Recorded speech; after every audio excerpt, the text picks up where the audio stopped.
Bonsoir Astrid Panosyan-Bouvet, députée EPR de Paris, ancienne ministre du Travail et de l'Emploi. Merci d'avoir accepté notre invitation ce soir. D'abord, notre rendez-vous quotidien avec la cellule Vrai-Faux, Luc Brisson. Bonsoir, vous revenez ce soir, Luc, sur une affirmation de François Ruffin, le député Debout de la Somme, qui s'inquiète pour la souffrance au travail. Je sais que c'est une des questions sur lesquelles vous travaillez beaucoup. Les salariés français seraient beaucoup plus anxieux que leurs voisins. Il suffit de comparer ce qui se passe avec les pays alentours. Le taux d'anxiété des salariés français est de 48%. Celui des Allemands est de 12%.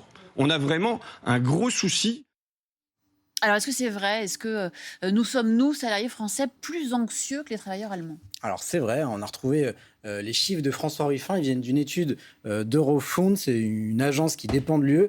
Cette étude, elle date de 2021, mais elle montre bien que 12% des travailleurs allemands ressentent de l'anxiété au travail, contre 49% des travailleurs français. Alors, on n'est pas les pires. Il y a quand même la Grèce, le Portugal ou Chypre qui sont au-dessus. Mais vous voyez, globalement, on est quand même bien au-dessus de la moyenne européenne, qui est de 30%. Mais alors, vous avez dit, Luc, que cette étude, elle date de 2021. On était en plein Covid. Est-ce que ça n'a pas biaisé les chiffres ? C'est exactement ce qu'on s'est dit. Du coup, on a contacté les auteurs de l'étude, voir s'ils avaient des chiffres plus récents. Ils nous ont envoyé des chiffres de 2024, mais globalement, vous allez voir que la tendance reste la même, même si les chiffres sont un petit peu moins élevés. En 2024, regardez, c'est 11% des salariés allemands qui ressentent de l'anxiété au travail, et nous, on est toujours au-dessus. 34% des salariés français sont anxieux, toujours au-dessus de la moyenne européenne, qui est de 21%. Et globalement, ces études, elles montrent que depuis 15 ans, c'est un phénomène global, à part l'exception de 2021, mais les salariés européens sont de plus en plus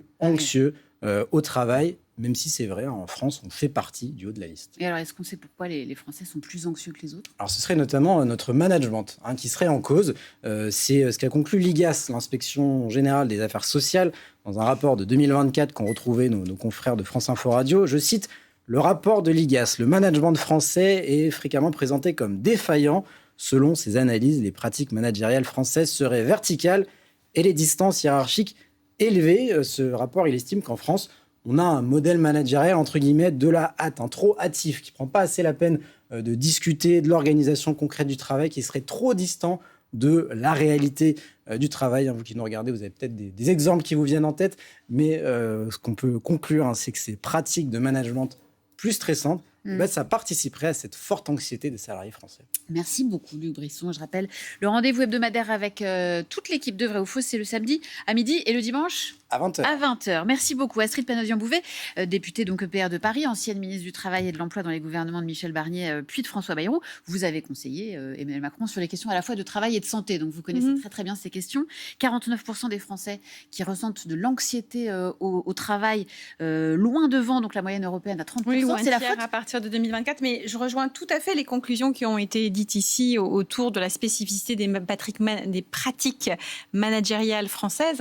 Cette étude, elle a été faite quand j'étais ministre du Travail l'année dernière et qui montre qu'il y a une verticalité des pratiques, un sentiment d'écoute insuffisante, pas de capacité d'agir en fait, une intensification des rythmes de travail, associée d'ailleurs à la mise en place des 35 heures. Donc tout ça, ça fait qu'il y a du stress et ça se voit en tout cas dans ces différentiels forts entre la France, l'Allemagne et la moyenne de l'Union européenne. Tout à fait. Et donc ça veut dire quoi ? Ça veut dire qu'il faut remettre la question de la discussion de l'organisation du travail au cœur du dialogue social. Imaginer aussi d'autres formes de dialogue social telles que l'écoute professionnelle, l'écoute de proximité. C'est des choses sur lesquelles les parlementaires travaillent, dont je fais partie, et sur lesquelles on avait demandé aux partenaires sociaux de travailler. L'écoute de proximité. C'est quoi l'écoute de proximité ? L'écoute de proximité, ça veut dire que en dehors du dialogue très formel qu'il y a dans les comités sociaux, dans les instances sociales entreprises, c'est au niveau de l'atelier, au niveau de l'équipe, ça doit être formalisé, du bureau. Ça, parce que les entreprises se plaignent qu'elles sont déjà pleines d'obligations. Alors justement, dans d'autres pays, ce n'est pas formalisé parce qu'il n'y a pas cette pratique managériale. Il y a du bon sens dans lequel un manager, il n'est pas là simplement en train de donner des ordres et de contrôler. Il les fait participer aussi, tout en étant dans une hiérarchie. Mais en tout cas, il y a cette capacité managériale.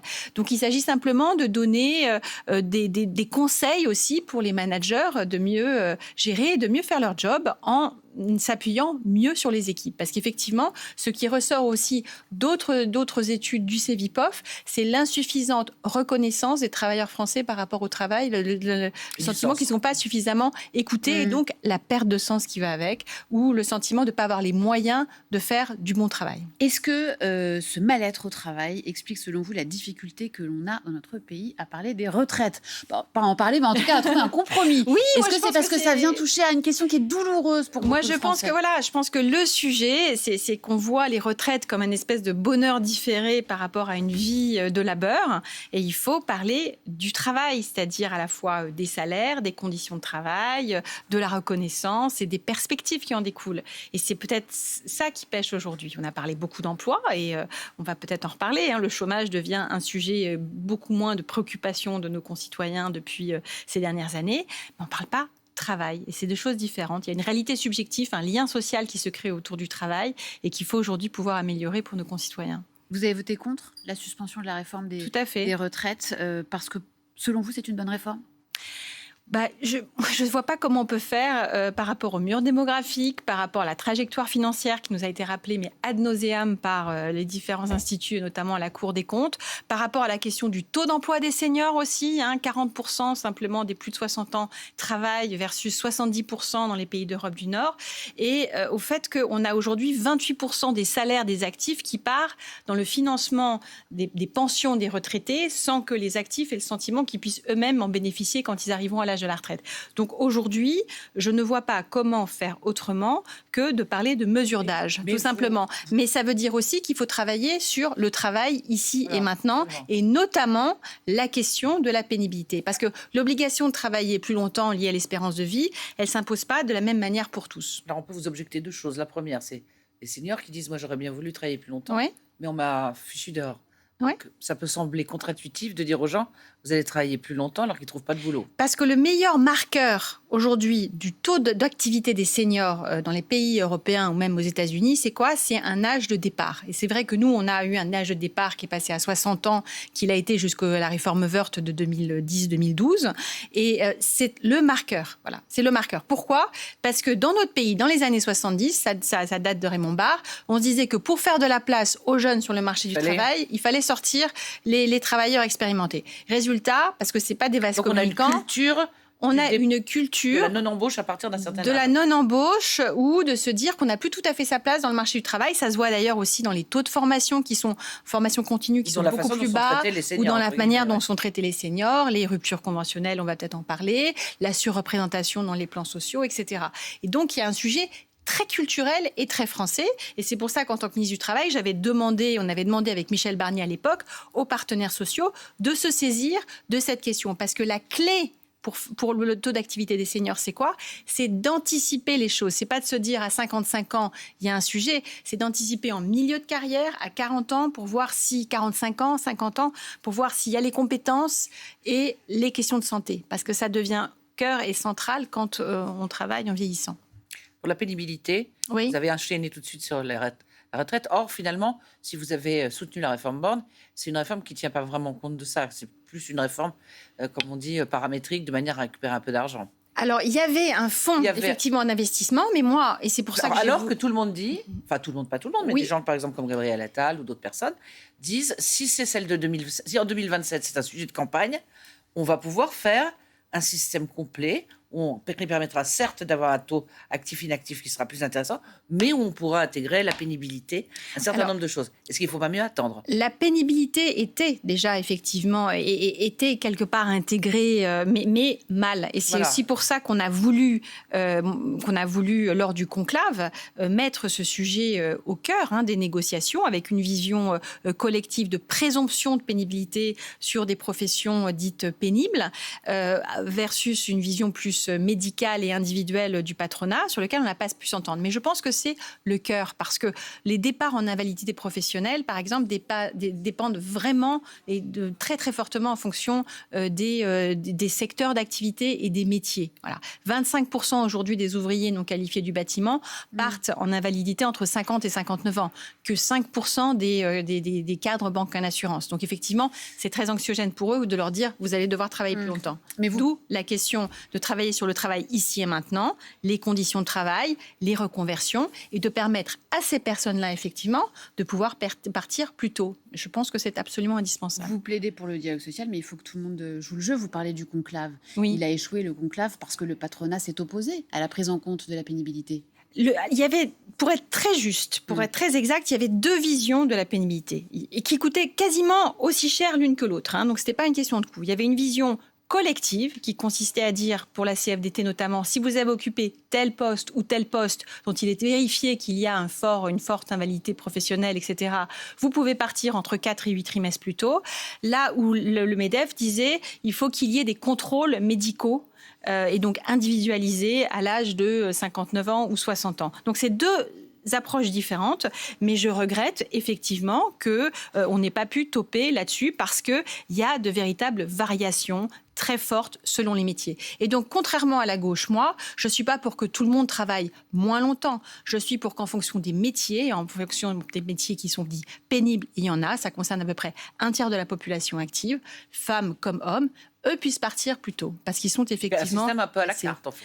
C'est un système à la carte, mais avec quand même, à ce moment-là, des systèmes incitatifs pour travailler plus longtemps. Ça veut dire que si vous voulez partir plus tôt, il y a des décotes. Voilà. Mais il y a des décotes qui doivent... la liberté vient avec la responsabilité. Sur la mesure d'âge, vous dites là ce soir, elle est nécessaire. Dans le système actuel, c'est oui. obligatoire, mais ça crispe tous les débats. On voit bien, on a bien vu le passage de 60 à 62, là, avec 64. Gabriel Attal, dans la réforme qu'il propose, une forme de réforme à points, il dit on enlève l'âge légal. C'est quand même le patron de votre groupe. Vous ne le suivez pas sur ce point-là? La clé d'un système à la carte que propose Gabriel Attal, que propose la CFDT, c'est quand même d'avoir aussi des systèmes de décote, d'accord, quand on fait peu de trimestres, en fait, qui rendent incitatif de vouloir travailler plus longtemps. C'est absolument clé. Mais il n'y a pas voilà. Non, mais ça veut dire qu'il y a quand même... La liberté vient avec la responsabilité, et la responsabilité vient avec la liberté. C'est absolument indispensable. Indispensable. Sur le temps de travail, il ne suffit pas d'être un génie ou un économiste de génie pour savoir qu'en gros, tout le monde travaille plus que nous. Oui. Est-ce que vous considérez, quand vous avez dit 2 choses, je crois d'abord, qu'il fallait se pencher sur la nature du travail, c'est-à-dire redonner du sens, redonner une valorisation, et deuxièmement, est-ce qu'il ne faudrait pas soit augmenter massivement la productivité, soit augmenter le temps de travail, parce qu'on ne pourra pas s'en sortir autrement. Alors, quand on se compare à l'Allemagne aujourd'hui, ou même à l'Angleterre, c'est une étude du Conseil d'analyse économique qui est sortie au printemps, ça montre qu'on travaille 100 heures de moins par an que les Allemands ou que les Anglais. Mais c'est pas les gens qui bossent moins que les Anglais ou les Allemands. C'est qu'il n'y a pas assez de gens qui bossent. Là où les Allemands sont 11 sur un terrain de foot, nous, on est 8 ou 9. On n'a pas assez de jeunes dont l'insertion sur le marché du travail est plus lente, plus difficile. Et on revient sur la question des seniors. Il y a également un taux d'activité des femmes qui était très dynamique ces dernières années, qui tend à s'essouffler parce que la parentalité, la garde d'enfants, c'est compliqué. Donc, ce sont des sujets sur lesquels il faut s'atteler. Et les jeunes et les seniors, les 2 bouts de l'omelette, en fait. Parce que c'est là que le bas blesse. C'est là que le taux d'activité blesse par rapport à nos pays voisins. Et moins sur la question du temps de travail qui, elle, crispe aussi énormément. On l'a vu lors des débats du printemps. C'est intéressant, le taux d'activité des femmes. Vous dites parce que la parentalité, oui, parce que les modes de garde, pourtant ça s'est pas détérioré, si? Alors, c'est plus difficile. Ces dernières années, cette étude vraiment extrêmement intéressante, elle montre que ces dernières décennies, le taux d'activité français s'est considérablement augmenté, grâce notamment au taux d'activité des femmes. Et ça montrait d'ailleurs que le taux d'activité des femmes n'est pas l'ennemi de la natalité, quand la natalité est encore assez dynamique dans notre pays. Simplement, elle tend aujourd'hui à s'essouffler. Donc, ça pose un problème. Ça pose un problème, effectivement, de taux d'activité global. Et puis, ça pose un problème aussi d'indépendance économique des femmes. Parce que l'égalité femmes-hommes, elle passe aussi par l'indépendance économique et la capacité à gagner sa vie. Donc là, il y a un recul, clairement. Et là, en tout cas, les choses s'essoufflent. Et donc, c'est extrêmement important, je pense, et c'est pour ça que ça va être aussi discuté pendant la loi de financement de la sécurité sociale, de parler garde d'enfants. Voilà. Garde d'enfants, mais aussi, parce que ça, c'est un sujet aussi. On voit que le salaire des femmes, le différentiel en fait entre hommes et femmes, commence au moment du premier enfant et ne se rattrape pas avec la fin au cours de la carrière. Donc, ce sont des sujets absolument indispensables qu'on retrouve d'ailleurs après à la fin de la carrière au niveau de la retraite avec des pensions féminines qui sont aujourd'hui hors version un tiers inférieur à ceux des hommes. Vous avez parlé du travail tout à l'heure, je continue. Est-ce que quelquefois on a l'impression chez les représentants politiques qui considèrent que les Français sont plutôt feignants et qu'en gros il faut... Je sais pas, c'est pas moi. Et quand on entend le discours sur la réforme de l'allocation chômage ou de l'assurance chômage, c'est on va leur couper plus vite les allocations comme ça ils seront bien obligés de travailler. Quand on entend le discours sur les arrêts maladie, on se dit on va surveiller ça de plus près, comme ça ils vont pas s'arrêter un mois quand on pourrait s'arrêter 3 jours. Est-ce que vous pensez que tout ça est vrai et qu'il y a probablement un problème avec les Français? Je pense que les gens qui travaillent dur dans notre pays et que ça manque de reconnaissance objectivement parce qu'on a des gains de productivité qui sont insuffisants et qui sont maintenant en deçà de ce qu'on connaissait avant le Covid. Les salaires ne progressent pas, des pratiques managériales qui peuvent être très, très largement perfectibles et parfois pas le sentiment d'avoir des perspectives de développement et de progression dans la carrière. Il est là le sujet. Et donc, quand vous me parlez d'arrêt de travail, par exemple, et des indemnités journalières qui aujourd'hui... Il faut réformer plus. Alors, moi, je vais vous en parler. L'indemnité journalière, ça a augmenté de près de 30% depuis 2019. Voilà. Mais quand on décompose cette indemnité journalière, c'est presque pour 50% lié à la fois à l'indexation du SMIC et aussi au vieillissement de la population.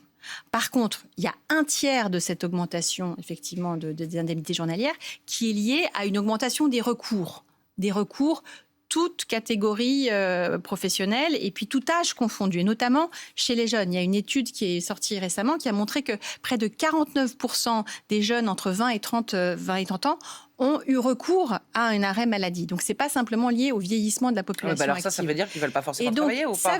Ça veut dire d'abord qu'il y a un rapport au travail qui a changé. C'est dit de façon élégante. Qui a changé.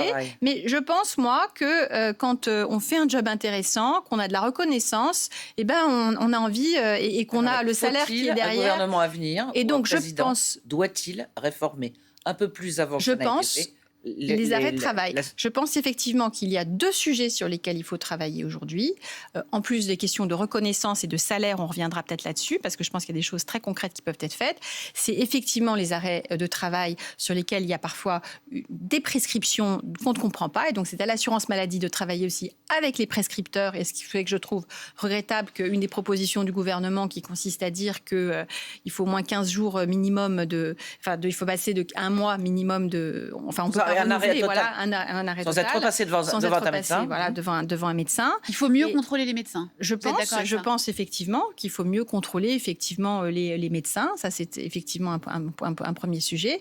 Et le deuxième sujet sur les ruptures conventionnelles, ça fait partie aujourd'hui, ça fait 25% de l'indemnisation de l'assurance chômage. On voit que ceux qui sont en rupture conventionnelle sont pas les seniors, mais sont plutôt au cœur de leur carrière, sont plus diplômés. Et les ruptures etc., conventionnelles, etc. on explique, c'est quand un salarié se met d'accord avec son employeur pour dire on arrête là, le salarié peut toucher le chômage et ça coûte de plus en plus cher parce qu'il y a de plus en plus de salariés qui prennent le dispositif. Voilà. Et alors, autant ça a été créé en 2008 pour fluidifier le marché du travail, c'est très bien tout ça, mais ça n'empêche qu'aujourd'hui, on voit que entre ceux qui choisissent en lien avec leur employeur et ceux qui subissent un licenciement économique, ceux qui choisissent restent en moyenne plus longtemps au chômage que ceux qui subissent. Voilà. Et donc, il s'agit de... il faut restreindre la possibilité de choix ? Il ne faut pas restreindre la possibilité de choix, mais peut-être introduire un délai de carence, par exemple, de pouvoir toucher son chômage. Ce qui était prévu. Ce qui est prévu et ce que je soutiens tout à fait parce qu'il y a une dérive qui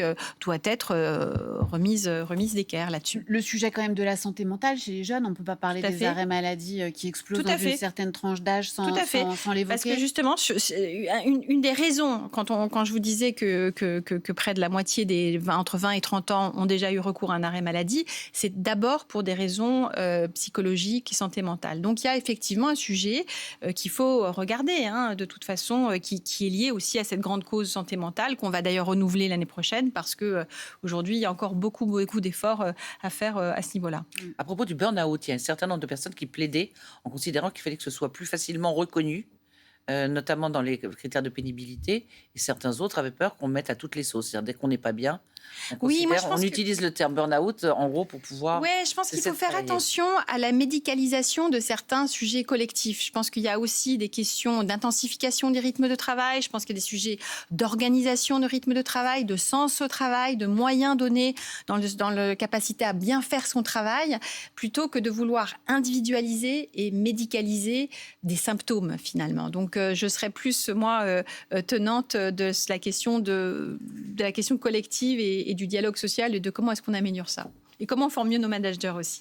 Le chômage, on a un taux de chômage qui a remonté légèrement ces derniers temps. Est-ce qu'il faut s'inquiéter d'une inversion de tendance? On entend parler quand même régulièrement de plans sociaux. On la a semaine cette dernière, inquiétude avec l'intelligence de Brandt. Quelle inquiétude avec l'intelligence artificielle, etc. Donc je pense qu'on est quand même aujourd'hui depuis 2017, même pour être très, très, très transparent, depuis 2016, on est sur une baisse tendancielle du taux de chômage. Néanmoins, il faut quand même noter qu'on a un taux de chômage qui reste structurellement plus élevé que la moyenne de l'Union européenne. Donc, il faut continuer à travers des politiques d'accompagnement, des politiques d'accompagnement des demandeurs d'emploi. La transformation de France Travail va dans ce sens pour toujours être extrêmement vigilant sur le chômage. Il ne faut pas durcir, pour le dire clairement, les conditions d'accès aux allocations chômage? Pour moi, le sujet pour le chômage, c'est moins les allocations chômage que l'accompagnement des chômeurs. C'est-à-dire qu'une fois que vous êtes au chômage, effectivement, il faut pouvoir avoir le filet de sécurité pour pouvoir vivre dignement et sereinement trouver un emploi. Mais la question, c'est comment est-ce qu'on accompagne beaucoup plus efficacement les chômeurs. Voilà, pour moi, c'est le sujet qui est absolument clé. L'accompagnement des chômeurs. Parce qu'on a l'impression que, ce qu'on nous vend ou ce qu'on nous raconte, c'est que chacun est accompagné, qui a une formation, qui a une orientation. Qu'est-ce qui ne va pas ? Alors, les choses se mettent en place. Il y a quand même des plans d'accompagnement opérationnel à l'emploi, avec des logiques de pré-embauche entre France Travail et pas mal d'entreprises qui flèchent en fait déjà des emplois à créer, et où France Travail recrute, forme pour les entreprises qui cherchent du monde. Ça s'est vu notamment pendant les JO, mais ça a été dans les milieux de la sécurité, de la restauration, etc. Donc ça continue à bien marcher. Simplement, le sujet, c'est qu'il faut démultiplier ces dispositifs. Il faut démultiplier ces dispositifs.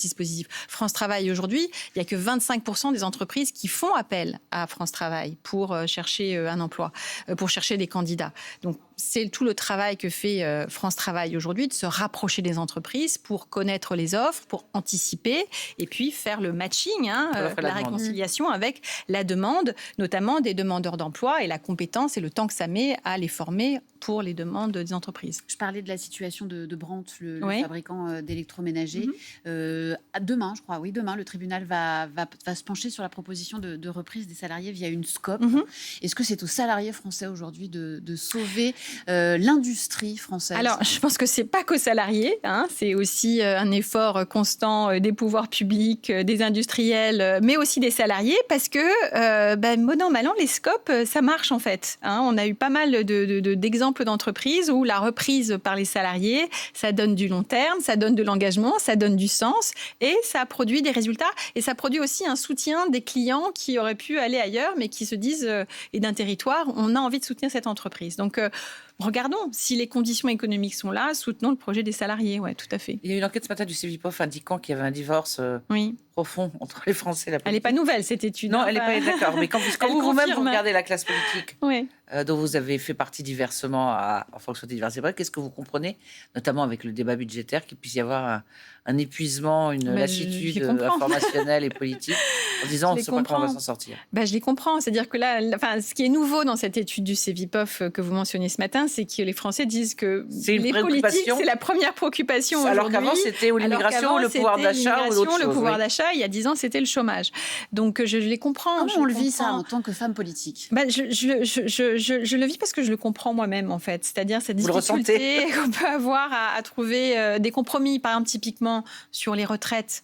Je regrette que le débat se focalise sur un âge pour tout le monde, alors qu'on voit à l'œuvre de telles différences urgences liées au métier et aux métiers pénibles, et qu'il y a des gens qui objectivement sont cassés et qui ne peuvent pas travailler plus longtemps que d'autres. Est-ce que c'est pas un Voilà. échec des politiques Et aussi donc, de ne pas avoir réussi à expliquer les enjeux? C'est un échec de nous tous, hein, je pense, de nous tous, des politiques et Des médias, et des ça, médias vous voulez dire? aussi. Mais non, et vous jouez vos rôles. Et justement, pour répondre pour compléter cette remarque, moi je m'inquiète de ces chiffres-là parce que ça complète d'autres études qui disent que pour un tiers de nos concitoyens aujourd'hui, il existe peut-être d'autres régimes plus acceptables que la démocratie. Les régimes autoritaires sont plus 80% des efficaces. gens disent qu'un chef fort, finalement, pourquoi pas.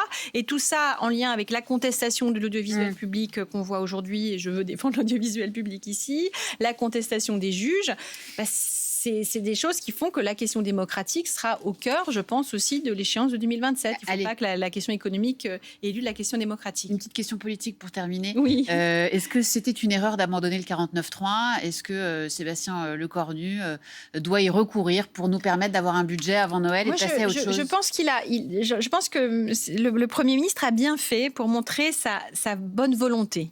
Et sa volonté de tisser la confiance. Et maintenant ? Après, si les socialistes estiment que, parce que c'est à la demande des socialistes, qu'il faut peut-être revoir les choses, pourquoi pas. Mais je pense qu'il a bien fait pour montrer sa bonne volonté de vouloir avancer en faisant confiance au compromis. Et maintenant, il ne faut pas se l'interdire. Ça, c'est aussi à voir. Parce, Juste, on n'a plus le temps, vous me dites oui ou non. Est-ce que vous avez une idée d'un candidat pour la présidentielle ? Vous avez vu ? Il paraît qu'il y en a une quarantaine. C'est pas ça qui manque, effectivement. Merci beaucoup, Astrid Manodian-Bouvet, d'avoir été notre invitée ce soir. Les informés de France Info, juste après Le Vrai Faux.